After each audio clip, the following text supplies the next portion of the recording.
যুক্তরাষ্ট্র, Israel, Iran ও মধ্যপ্রাচ্যে সংঘাত শুরুর বিষয়ে ফরাসি প্রেসিডেন্ট ইমানুয়েল ম্যাক্রো এক টুইট বার্তায় বলেছেন, বিপজ্জনক এই উত্তেজনা অবশ্যই বন্ধ করতে হবে। এটি সবার জন্যই ভয়াবহ পরিণতি ডেকে আনতে পারে, একই সাথে আন্তর্জাতিক শান্তিও বিনষ্ট করতে পারে। তিনি সবাইকে সতর্ক করে দিয়ে বলেছেন, এটি সবার জন্যই বিপজ্জনক এবং এটি অবশ্যই থামাতে হবে। তিনি আরও বলেছেন, মিত্রদের সুরক্ষার জন্য তারা যদি চায় তাহলে যে কোনো ধরনের ব্যবস্থা নিতেও তিনি প্রস্তুত।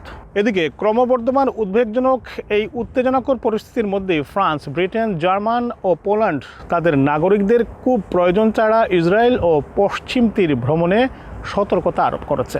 অন্যদিকে ইউরোপীয় কমিশনের president Ursula von der Leyen ও ইউরোপীয় কাউন্সিলের প্রেসিডেন্ট অ্যান্তনিও কস্তা যৌথ বিবৃতিতে এই পরিস্থিতিকে উদ্বেগজনক উল্লেখ করেছেন। একই সাথে এই দুই নেতা সব পক্ষকে আহ্বান জানিয়ে বলেছেন, সবাইকে সর্বোচ্চ সংযম প্রদর্শন, নাগরিকদের সুরক্ষা নিশ্চিতকরণ ও আন্তর্জাতিক আইনের প্রতি সর্বোচ্চ সম্মান প্রদর্শনের জন্য।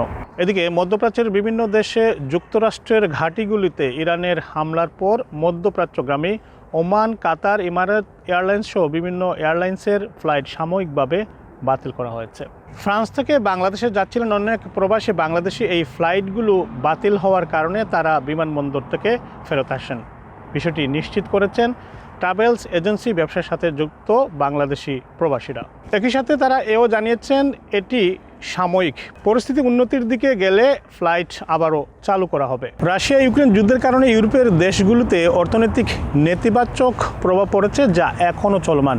এর মধ্যেই যুক্তরাষ্ট্র, ইসরায়েল, ইরান ও মধ্যপ্রাচ্যের দেশগুলোতে নতুন করে যদি আবার সংঘাত শুরু হয়, তাহলে ইউরোপের দেশগুলোতে অর্থনৈতিক নেতিবাচক মারাত্মক প্রভাব পড়তে পারে, এমনটাই মনে করছেন অর্থনৈতিক বিশ্লেষকরা।